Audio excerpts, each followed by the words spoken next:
दो सफेद कोट। कई दशक पहले की बात है। एक धूल भरे कस्बे में मेहता नामक एक वृद्ध चिकित्सक रहते थे। झुकी हुई कमर, कांपते हुए हाथ, लेकिन उनके स्पर्श में ऐसा जादू था जो जीवन को मृत्यु से छीन लाता। गांव के लोग उन्हें देवता मानते थे। न उनके पास कोई चमचमाती गाड़ी थी, न मोबाइल फोन।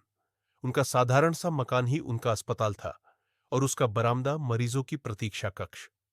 एक दिन एक किसान बदहवास नंगे पांव दौड़ता हुआ उनके द्वार पर पहुंचा। उसकी बेटी तेज बुखार में बेहोश थी। मेहता ने न कुछ पूछा, न देर की। एक पुराना झोला उठाया, कुछ दवाइयां रखीं और उसी क्षण किसान के साथ चल पड़े। कोई एम्बुलेंस नहीं, कोई आधुनिक सुविधा नहीं, बस सेवा की भावना और मानवता की लौ थी। रात भर वे बच्ची के सिरहाने बैठे रहे, उसका माथा सहलाते, धीरे धीरे मंत्र फूकते, हर घंटे उसकी नब्ज टटोलते। सुबह होते होते बुखार उतर गया।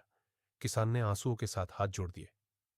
डॉ मेहता बस मुस्कुरा कर बोले, उसे स्वस्थ रखो, मेरे लिए यही सबसे बड़ी फीस है।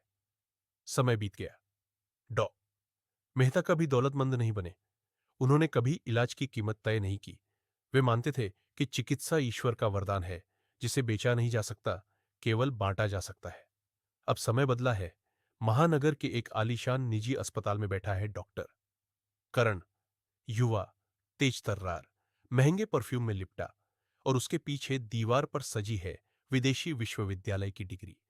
उसका केबिन वातानुकूलित है और उसकी हर घड़ी की कीमत हजारों में है। एक मां अपनी बीमार, कुपोषित संतान को लेकर भीतर आती है। उसकी आंखों में भीख नहीं, उम्मीद है। सर, मेरा बेटा बहुत बीमार है। मेरे पास अभी सिर्फ 100 रुपए है, बाकी का इंतजाम कर दूंगी।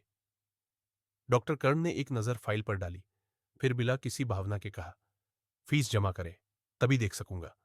अगला मरीज बुलाइए। शायद उस बच्चे को एक साधारण दवा से राहत मिल जाती, लेकिन वह भी नहीं मिली, क्योंकि यहां अब इलाज से पहले भुगतान जरूरी है। संवेदना बाद में आती है। निश्चित ही हर आधुनिक डॉक्टर ऐसा नहीं है। कई आज भी दिल से सेवा करते हैं, लेकिन जिस व्यवस्था ने डॉक्टर को ईश्वर का रूप माना था, आज वही व्यवस्था उन्हें एक कारोबारी बना चुकी है। सफेद कोट कभी शुचिता, त्याग और करुणा का प्रतीक था। आज कई जगहों पर वही कोट लालच की चादर बन गया है। मेहता इस दुनिया से विदा हुए, पर उनके पीछे अनगिनत आशीर्वादों की विरासत छोड़ गए। डॉ करण ने बंगले बनवाए, कारें खरीदी, पर शायद आत्मा की शांति कहीं पीछे छूट गई। चिकित्सा विज्ञान है, पर उपचार आत्मा की साधना है। स्टेथोस्कोप से धड़कनें सुनी जाती है, पर समझने के लिए दिल चाहिए।